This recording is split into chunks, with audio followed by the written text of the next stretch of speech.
Terpujilah Kristus dari kekekalan masa lampau sampai pada kekekalan yang akan datang. Kembali berjumpa dengan saya Pendeta Jonathan F. Lupulalang pada hari Minggu tanggal 12 November tahun 2023. Mari kita minta pertolongan Roh Kudus untuk pembacaan dan pemberitaan firman Allah. Mari berdoa. Tuhan Yesus, urapi hamba-Mu dengan kuasa Roh Kudus-Mu pada waktu hamba menyampaikan firman-Mu, dan para pendengar yang akan mendengarkan firman Tuhan, Tuhan beri penerangan oleh Roh Kudus. Berfirmanlah karena kami sudah siap untuk mendengarkan firman. Dalam nama Yesus kami berdoa. Amin. Mari kita baca firman Tuhan yang diambil Lukas pasal 9 ayat 57 sampai dengan 62. Namun saya hanya akan membacakan ayat yang ke-62. Lukas 9 ayat 62 berkata begini, setiap orang yang siap untuk membajak tetapi menoleh ke belakang tidak layak untuk kerajaan Allah. Demikianlah firman Allah yang berbagai itu mendengar dan melakukan firman Allah. Nah, saudara-saudara yang saya kasih dalam nama Tuhan Yesus Kristus, perjumpaan para murid dengan Yesus menarik untuk disimak. Ketika seseorang bertemu dengan Yesus dan menanyakan keinginannya untuk mengikut Yesus, Yesus malah menjawab, serigala mempunyai liang, burung memiliki sarang, tapi anak manusia tidak memiliki tempat tinggal. Nah, saudara-saudara yang saya kasih dalam Yesus Kristus, tentu murid itu bingung. Apa maksudnya? Malah lebih menimbulkan kejutan lagi. Ketika seorang mau mengikut Yesus tapi ia beralasan mau menguburkan ayahnya.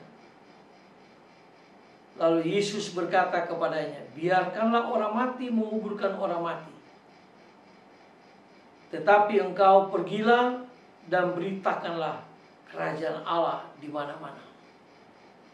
Jadi Tuhan mau supaya kita menomorsatukan Kristus di dalam pelayanan kita.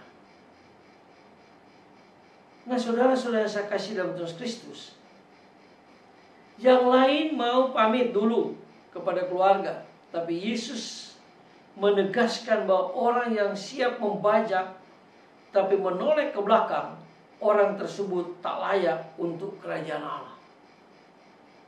Nah, tentu semua jawaban Yesus sangat tegas, bahkan keras.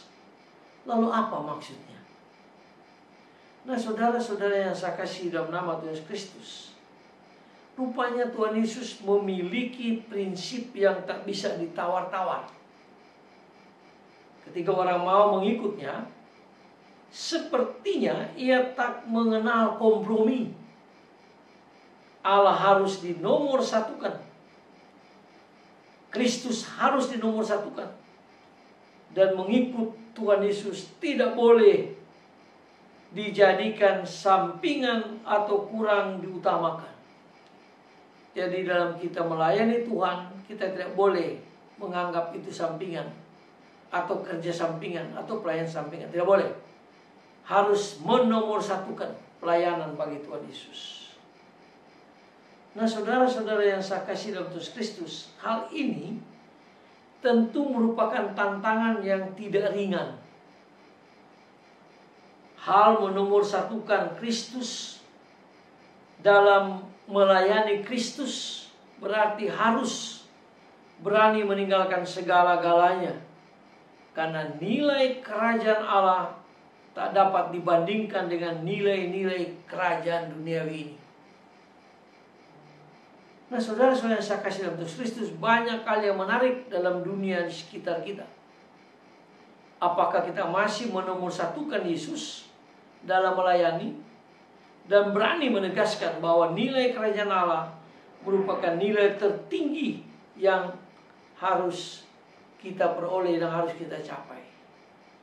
Nah, marilah kita sebagai pengikut Kristus di akhir zaman ini, kita harus menomorsatukan Kristus di dalam pelayanan bagi Allah Tritunggal.